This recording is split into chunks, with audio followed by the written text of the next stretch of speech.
Salut tout le monde, alors aujourd'hui on va faire une vidéo FAQ sur la sleeve et en fait je vais répondre à toutes les questions que les gens me demandent sur mon Snapchat, mon Facebook et aussi les gens autour de moi.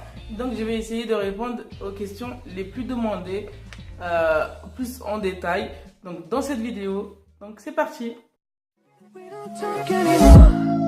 We don't talk anymore. We don't talk anymore like we used to do. Donc, première question, comme on dit toujours, pourquoi la sleeve?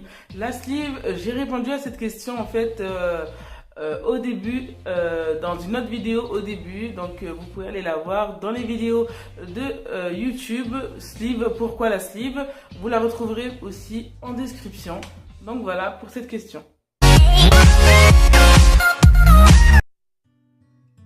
Donc à l'hôpital, je suis restée 3 jours et demi. Pourquoi 3 jours et demi? Donc je suis rentrée le mercredi à 4 heures. On m'a fait visiter, montrer la chambre. Et on m'a dit, voilà, les douches sont là, les toilettes sont là, etc. Et on m'a dit de faire la douche, donc de la bétadine, les cheveux et le corps. Et donc après, on te ramène un bouillon de légumes. Donc c'est vraiment de l'eau marron. Parfumé, le parfum, enfin, quand tu sens c'est des légumes. Comme dernier repas, franchement quand j'ai eu ça j'ai rigolé. Et donc tu attends jusqu'au lendemain pour le jour de ton opération. Et donc pendant ce temps, moi j'ai lissé mes cheveux, j'ai pris le temps de sécher, de lisser mes cheveux pour être moins présentable le jour de mon opération. Donc voilà, et donc je suis sortie le dimanche, donc mercredi à 4 heures. Je me suis fait opérer jeudi. Vendredi, on te fait le test du fistule, c'est un trou, s'il y a un trou ou quoi entre les agrafes. Samedi, tu restes en surveillance et dimanche, vers midi, 1h, tu peux sortir. Voilà.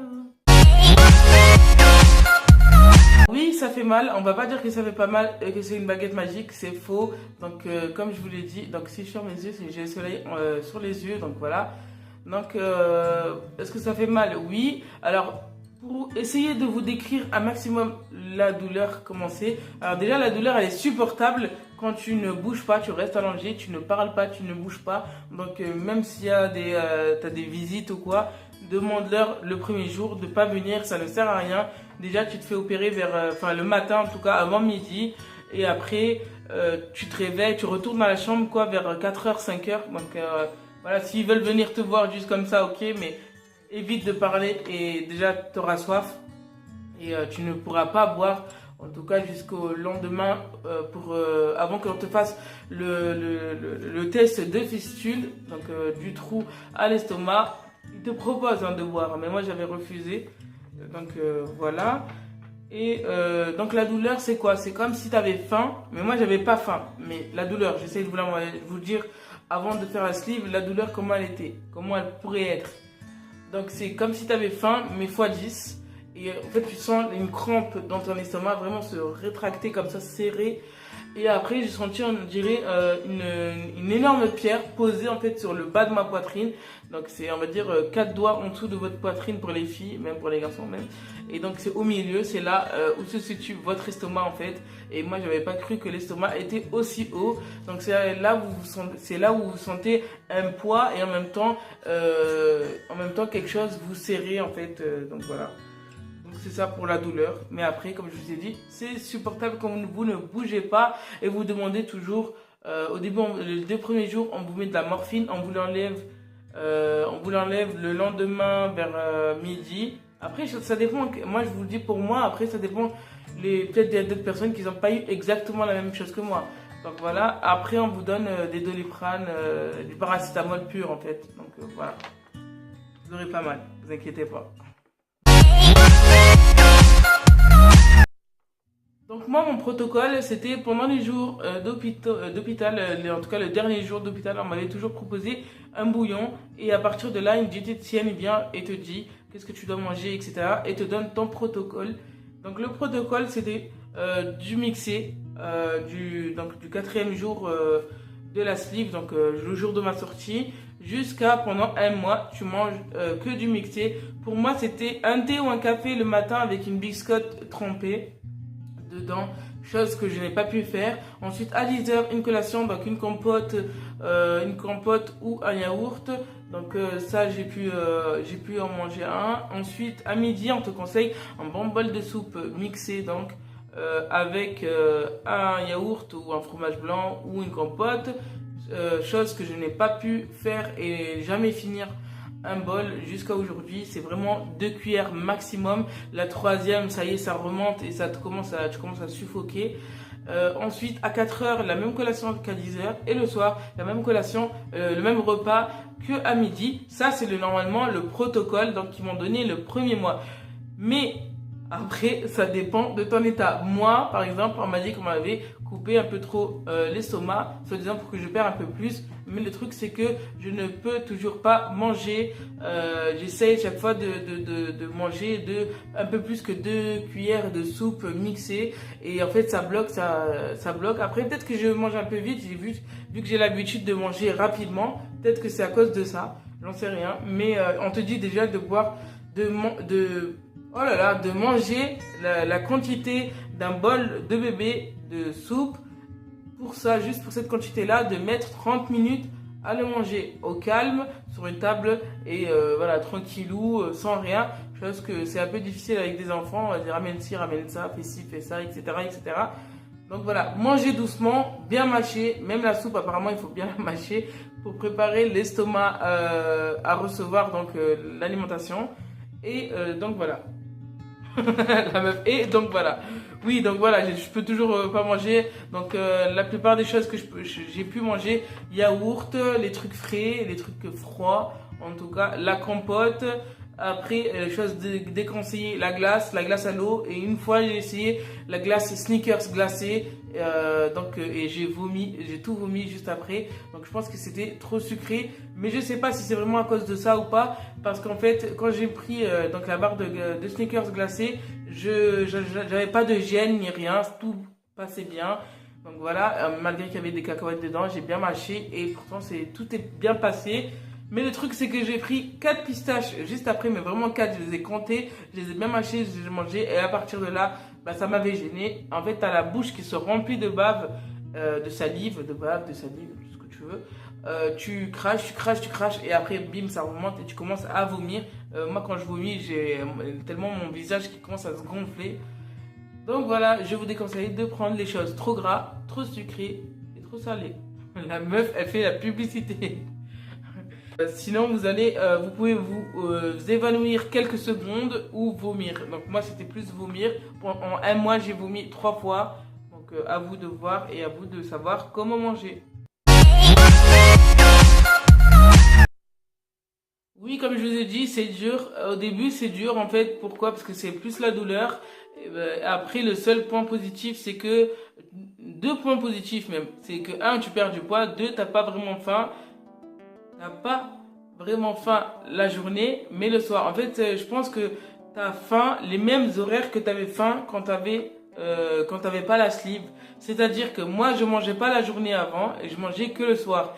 Ben là, aujourd'hui, je n'ai pas faim la journée et j'ai faim que le soir. Donc, je pense que ça dépend de ton habitude de manger avant de faire la sleeve. Donc voilà, c'est le point positif. Donc c'était le point négatif, le truc dur, c'était la douleur. Et c'était aussi un autre truc, c'est quand tu as envie de manger quelques trucs et que tu ne peux pas. Par exemple, au début, limite, je commençais à avoir des hallucinations. J'arrivais pas à parler. Des hallucinations de bouffe, de bonne bouffe, etc. Par exemple, moi, c'était les fricassés, les galettes tunisiennes, des repas tunisiens, etc. que je ne peux toujours pas manger. Donc comme je l'ai dit juste avant, moi j'ai pensé ne plus avoir faim quand je faisais la sleeve. Mais en fait si tu as faim, mais ça dépend des moments où tu avais faim avant, t'as faim en fait après. Donc moi c'était plus le soir, donc j'avais faim plus le soir. Donc la douleur elle part à partir, on va dire exactement d'une semaine. T'attends une semaine, la douleur partira. Après la douleur partira, c'est-à-dire que l'estomac contracté avec la grosse pierre que je vous ai dit au début, ça tu le sentiras plus à partir d'une semaine, max une semaine et demie. Après, tu peux ressentir donc la douleur comment dire, de ton estomac s'étirer comme ça et tout. Et en plus, ça te fait peur parce que, enfin, personnellement, moi, ça m'a fait peur parce que j'ai vraiment eu peur d'avoir un fistule, donc un trou qui s'écarte, les agrafes qui s'ouvrent ou quoi. Donc ça, tu l'as jusqu'à maintenant, je l'ai encore. Donc aujourd'hui, ça fait 1 mois et 1 jour que j'ai fait la sleeve et j'ai encore cette douleur à chaque fois que je mets quelque chose dans ma bouche. Je me suis pesée le 17e jour, donc en 17 jours j'avais perdu 9 kilos et en 1 mois j'ai perdu environ 13 kilos. Environ pourquoi? Parce que la balance une fois me donne 12 kilos 700 de moins et une fois 13 kilos, donc le même temps, la même minute, hein, donc je sais pas, voilà. Donc on va enlever les vêtements que j'avais sur moi ce jour-là, donc ça fait 13 kilos en 1 mois. Le truc qui est conseillé par le chirurgien, c'est de perdre 10 kilos le premier mois, en tout cas c'est ce qui m'a dit à moi et aux personnes qui ont fait la sleeve dans mon entourage. 10 kilos le premier mois, donc tu peux perdre moins, tu peux perdre plus. Si tu perds plus, c'est tant mieux pour toi et tant mieux, le chirurgien sera aussi content. Si tu perds moins, ça dépend. Si par exemple 8 kilos, 7 kilos, ça va, tu peux te rattraper. Et si c'est encore un peu plus bas, tu peux te rattraper, mais il faut vraiment faire attention. C'est qu'il y a un truc qui va pas, soit dans les thyroïdes, soit un truc qui va pas, quoi. Il y a un truc médical où ton protocole, tu ne le suis pas vraiment bien. Et là, il va te changer le protocole, te demander de manger autre chose. Voilà. Alors oui, je le conseille et non, je le conseille pas. Alors pourquoi? Je le conseille aux personnes qui ont essayé des milliers et des milliers de régimes et qui n'arrivent pas ou qui perdent 2-3 kilos comme moi et qui remontent à 10 kilos juste après. Aux personnes qui ne peuvent plus arriver à un poids, ne peuvent plus faire du cardio, faire du sport. Après, le sport c'est très important pour perdre du poids et pour en tout cas plus tonifier la peau. Mais sachez que même le chirurgien vous le dira, le sport, ça reste que 10% sur 100, donc 10% de la perte de poids. Tout le reste est dans l'alimentation. Donc notre truc, c'est tous les personnes qui ont des problèmes comme les diabètes, etc., etc. Ça aussi, je vous le conseille parce que quand vous vous faites opérer, eh ben, vous n'avez plus besoin de médicaments pour le diabète, etc. Il y a tout qui s'en va. Peut-être qu'il vous restera un truc de thyroïde ou quoi. Moi personnellement, je n'ai pas de diabète, d'hypertension, etc. J'ai juste un problème de thyroïde. Mais autour de moi, il y a des personnes qui avaient par exemple des diabètes, des trucs comme ça. Et aujourd'hui, non plus, vu qu'ils ont fait la sleeve. Donc voilà. Le seul truc, donc le truc que je conseille pas, pourquoi je conseille pas, c'est donc si vous avez vraiment le courage de faire une alimentation équilibrée. C'est même pas un régime, c'est une alimentation équilibrée. Parce qu'aujourd'hui, en faisant la sleeve, je me suis rendu compte que c'est normal que je perds du poids en mangeant le peu que je mange. Donc moi, personnellement, comme je vous ai dit, j'arrive pas vraiment à beaucoup manger, mais les personnes autour de moi mangent vraiment un bol de soupe mixée avec de la viande hachée ou du poisson haché dedans et tout. Ça c'est le premier mois, hein. Je parle du premier mois, avec un yaourt, compote, etc. Vraiment jusqu'à être rassasié, sachant que tu es vite rassasié, donc voilà, et perdre du poids. Donc en fait, c'est t'enlèves le sucre, le pain, et en fait, tu arriveras à perdre vraiment du poids. Et moi, je vous conseille déjà d'essayer ça pendant au moins 17 jours. Moi, en 17 jours, j'ai perdu 9 kilos. Donc, au moins en 17 jours, ou même 20 jours, vous perdrez au moins peut-être 10 kilos. Et vous verrez, sans sport, hein, et vous verrez que vous perdrez. Si vous pouvez faire du sport, c'est tant mieux et ça vous tonifiera la peau. Moi personnellement, j'ai acheté un vélo elliptique qu'on trouve dans les salles de sport, donc pas un vélo elliptique d'appartement, exprès pour m'encourager à faire du sport. Donc pour le moment, j'ai toujours pas repris, j'en ai fait quelques fois, mais pas vraiment repris. Donc voilà, et pourtant j'ai perdu donc les 13 kilos. Oui et non, comme je vous l'ai dit, je le regrette. D'un côté, je me dis, ouais, tu le regrettes parce que il y a beaucoup de choses que tu ne peux plus faire en famille. Par exemple, le repas déjà avec mon mari, voilà, je le mets à lui et moi j'ai plus de repas. Limite, quand je bois, on dirait que je débouche. Quand je bois, on dirait que je débouche un lavabo. Ça fait des bruits brout, comme ça et tout. Il y a mon mari à chaque fois qu'il me regarde à côté, il commence à rigoler. Donc voilà, ensuite les barbecues, les trucs comme ça, tu peux oublier, même si c'est en famille, même si tu vas boire, même si tu vas prendre un seul truc. Après, tu peux oublier, ça dépend, hein, à partir de 6 mois, comme ça, tu as le droit à la viande bien mâchée, bien cuite. Le poulet, c'est mieux que la viande rouge. Et voilà, et après, sinon, tu as le droit à la viande, mais hachée, quoi, mélangée avec des légumes ou quoi. Donc voilà. Après aussi, tu vas vite être rassasié, tu vois. Et en fait, c'est mental d'un côté parce que, par exemple, je sais pas moi, par exemple, comme je vous ai dit, je pensais aux fricassés, aux galettes, aux plats tunisiens, être un plat, etc. Je sais qu'une assiette, je pourrais pas la finir, malgré que j'aurais mentalement envie de la finir. Donc voilà. C'est le seul truc que je me suis dit je regrette, mais le truc que je regrette pas en tout cas, c'est ma perte de poids aujourd'hui, même si là ça se voit pas sur moi, les 13 kilos ça se voit pas, je sais que ça se verra à partir de encore, si je perds encore 15, 20 et 30 kilos, à 30 kilos ce serait le top. Donc voilà, le chirurgien en tout cas m'a promis, pardon, m'a dit que je perdrais 60 kilos avec la sleeve, que ça peut aller jusqu'à 1 an, 8 mois à 1 an. En 8 mois à 1 an, je perdrai 60 kilos, soit plus, soit moins. Donc voilà, mais je pense que 60 kilos, je vais les atteindre en 8 mois, on va dire. 6 à 8 mois. Moi, je dis 6 à 8 mois, je vais les atteindre si je continue comme ça. J'ai fait vraiment extrêmement vite. Alors, je sais pas s'il y a des gens... Enfin, je sais qu'il y a des gens qui le font, qui mettent vraiment 6 mois, 1 an, 2 ans, même des fois plus à le faire. Donc moi, je l'ai fait en 2 mois et demi. Comment en 2 mois et demi? Mon premier rendez-vous, c'était le 2 février donc, 2018. Et dès que je suis rentrée à la maison, j'ai pris tous les rendez-vous. Donc diététicienne, tous les trucs, la liste là qui te donnera de toute façon. Diététicienne, psychiatre, nutritionniste, cardiologue, pneumologue, tous ces trucs-là. Donc ce que je faisais, c'est j'appelais par exemple une diététicienne qui me donnait par exemple un rendez-vous par exemple dans 10 jours. Et ben je lui disais je te rappelle après. J'appelais une autre qui me donnait par exemple un rendez-vous dans 11 jours. Ben je rappelais l'autre, celle de 10 jours, etc. Et je faisais avec tous les rendez-vous comme ça. Donc je les ai tous classés pour le mois d'avril et de février. Pourtant il n'y a que 28 ou 29 jours dedans. Et mon dernier rendez-vous, c'était 3 mars, février-mars, voilà, c'était le 3 mars, c'était pour une coléoscopie, j'ai du mal à le dire, c'est la caméra quand vous rentre dans l'estomac par la gorge pour voir l'état de votre estomac, s'il est opérable ou non, et si en même temps il vous prend un petit échantillon pour vous voir si vous avez la bactérie. Donc si vous avez une petite bactérie, ils vous donneront un médicament à prendre pendant 10 jours pour tuer la bactérie. Et si vous ne l'avez pas, ben, vous ne l'avez pas, il vous dira c'est ok. En tout cas, ne vous inquiétez pas pour ça parce qu'il y a beaucoup de gens qui stressent pour la coléoscopie. Ce n'est rien, je suis rentrée à 8 h, je suis sortie à 11 h. On t'endort même pas 15 minutes, même pas. Et c'est rapide quoi. Et il n'y a rien à faire en fait, vraiment je me suis réveillée, j'avais du stress plus qu'autre chose en fait. Je me suis réveillée en salle de réveil, tu restes un peu allongé et quand c'est bon l'anesthésie part parce que c'est une légère anesthésie, quand l'anesthésie part tu sens rien, tu es vraiment endormi, on te dit va t'habiller, là tu attends le chirurgien, il te dit ta réponse si tu as la bactérie ou pas et après tu peux rentrer chez toi, tu dois obliger attendre quelqu'un qui vienne te chercher. Donc moi c'était par exemple ma soeur, donc mon père m'a déposé et ma soeur est venue me chercher.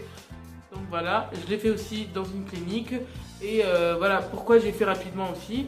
Je l'ai fait parce que je l'ai fait en ville, en privé, donc en ville. Mais par contre, je me suis fait opérer dans un hôpital public qui n'est pas dans la même ville que j'habite là où j'habite là maintenant quoi. Donc c'est pas obligé que tu vas dans l'hôpital du coin. Personnellement, moi, l'hôpital du coin, je n'y vais plus parce que on m'a déjà fait une erreur médicale que j'ai racontée aussi en vidéo. Vous pouvez aller la voir la vidéo si vous voulez. Après ma césarienne, donc franchement, j'en ai là de cet hôpital. Je vous mettrai les noms dans l'hôpital où j'ai eu l'erreur médicale où j'ai dit stop, j'irai plus jamais pour des trucs d'opération, d'anesthésie en tout cas. Et moi, je vous le déconseille aussi d'y aller pour des opérations et des anesthésies. Et donc voilà. Et donc j'ai déposé mon dossier donc vers le 5 ou 6 mars. Là je lui ai supplié de me faire opérer le fin mars, mais il allait en vacances pendant 1 ou 2 semaines. Donc il m'a dit qu'il fallait 2 semaines. En fait il te donne une feuille à envoyer à ta sécurité sociale. Et la sécurité sociale met 2 semaines pour te donner la réponse. Soit elle te dit de te donner des documents qui manquent, etc. etc. Soit ou sinon elle te dit non. soit elle ne répond pas ou elle répond positivement. Donc si elle ne répond pas, c'est positif aussi. Donc soit elle répond en fait à ton chirurgien ou à toi. Moi personnellement j'ai rien reçu, donc je savais que c'était ok. Et les 2 autres semaines, c'était 2 semaines qu'il a de sécurité, qu'il appelle ça comme ça. Donc 2 semaines de sécurité, on ne sait jamais si la sécurité sociale ou un tel ou tel médecin te demande un document juste après, voilà. Donc voilà, et ensuite le truc qui n'est pas très bien, c'est que c'est pas le chirurgien qui te donne la date, mais sa secrétaire. Donc après la secrétaire, elle m'avait dit, elle m'avait donné une date pour, attendez, on était en mois de mars. Elle m'a donné pour le mois de mai. Et moi dans ma tête je me dis donc j'ai fait tout rapidement, tout en privé et tout. Et après elle me donne le mois de mai. Je lui dis dans ma tête je me suis dit donne-moi l'année prochaine. Donc tu es au mois de juillet, donc tu es là. Moi t'as vu, je voulais le faire avant les vacances quoi.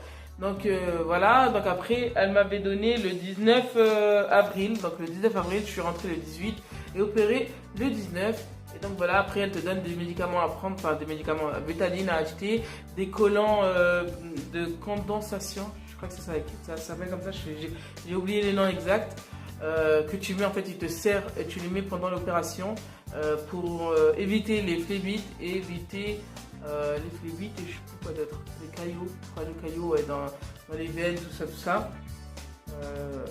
Et là, après tu auras des piqûres à faire dans la cuisse comme des piqûres que tu as après chaque opération. En tout cas après la césarienne, je les ai eu aussi des anticoagulants pour que le sang ne coagule pas et ne fasse pas un caillou qui remonte au cœur ou au cerveau. Donc voilà, c'est ce que m'a dit en tout cas le chirurgien et l'infirmier. Les piqûres en tout cas je les ai fait toute seule et au début c'était mon mari qui me les faisait. Donc voilà. Franchement voilà, si votre mari ou quelqu'un de votre famille peut le faire, vous pouvez, c'est juste une petite piqûre vraiment comme ça, tu mets, tac, voilà.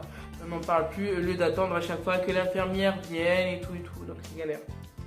Donc voilà, j'espère que je n'ai rien oublié. Donc voilà. Oui, voilà, et le truc en privé en fait, c'est que tu payes la consultation et ta mutuelle te rend après. Moi, en tout cas, elle m'a presque tout rendu. Par exemple, sur 60 €, j'avais, à la fin, elle m'avait rendu, j'avais plus que 14 €, je crois, de ma poche. Donc franchement, ça va et ça vaut le coup vu que tu le fais rapidement. Parce que sache que si tu le fais en privé, en public, pardon, ils vont te donner des rendez-vous. Laisse tomber, le diététicien, ça sera dans 6 mois. La psychiatre, ça sera dans 4 mois, etc., etc. Tu peux mettre vraiment longtemps à le faire. Donc franchement, voilà, si tu as une bonne mutuelle, tu peux le faire.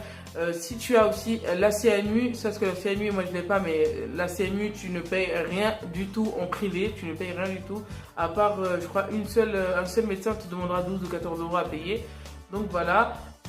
Et ensuite, oui, il y a un autre truc, c'est que tu peux aller voir un chirurgien en hôpital public, donc dans une autre ville, aller faire tes consultations. C'est ce que j'ai fait en tout cas. Tes consultations, donc diététicien, etc. là, dans ta ville où tu habites toi, et de repartir chez ton chirurgien avec le dossier complet. Donc dans l'autre ville qui n'est pas la ville où tu habites actuellement. Moi en tout cas c'est ça. Donc voilà, je vous dirai tout en description. Donc voilà. Et voilà, donc j'espère que tu as aimé cette vidéo. Et en tout cas, merci si tu es déjà abonné. Et merci si tu vas t'abonner. Et merci de mettre un like sur cette vidéo, ça ne coûte rien. Et de mettre en commentaire si tu as fait la sleeve, le bypass ou l'anneau, les choses que tu regrettes ou que tu regrettes pas. Et un truc qui m'intéresse, c'est combien tu as perdu en 1 mois et en 3 mois. Voilà, si tu peux me le mettre en commentaire si tu as fait la sleeve. Ça me ferait plaisir et en fait ça m'intéresse, donc voilà. Voilà, salam.